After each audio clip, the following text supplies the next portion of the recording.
ওরে বাবা রে, আবার আমি কেন? আচ্ছা, যাই সর্দার।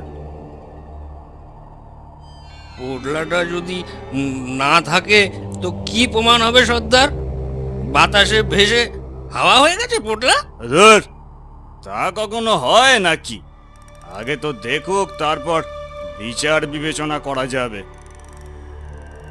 সর্বনাশ হয়েছে সর্দার, সর্বনাশ হয়ে গেছে। পোটলাটা নেই। হ্যাঁ? হুম, নেই মানে? কোথায় গেল পোটলাটা? চালাকি! এই ভোলা, এই ভোলা, বল পোটলাটা কোথায় সরিয়েছিস? বল শিগগিরই! বেটা নিজে পোটলা সরিয়ে গল্প ফাদা আমাদের বোকা পেয়েছ? যাব বাবা, আমি সরাতে যাবো কেন? হ্যাঁ, কোনোদিনও আমি অমন কাজ করেছি? কোনোদিনও করিসনি ঠিকই, কাজ করেছিস তুই। এর সাজা তোকে পেতে হবে ভোলা। সত্যি করে বল পোটলাটা কোথায়? বললাম তো, আরে বললাম তো, বাতাসে ভেসে আবার নিচে কথা! তাহলে তোকে আজকে মরতে হবে। হ্যাঁ, তুই মর ভোলা, হ্যাঁ? তুই মর!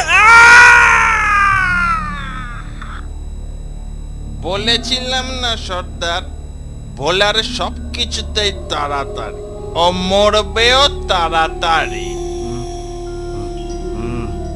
কিন্তু কিন্তু কথাটা যে এত তাড়াতাড়ি ফলবে সেটা তো ভাবিনি। কিরে কিরে লতা, কি হবে বলতো? নির্ঘাত তোর বাবা ডাকাতের কবলে পড়েছে। গয়নাগুলো নিয়ে যদি বাবাকে ছেড়ে দেয় সেও ভালো, প্রাণী তো বাঁচবে।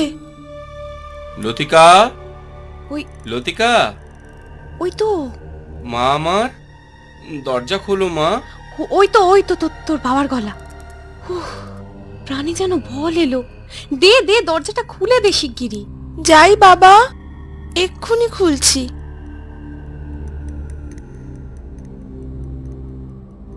আচ্ছা আচ্ছা, এত দেরি করলে কেন বলো তো? দেরি কি আর সাধ করে করেছি গো, হয়ে গেল।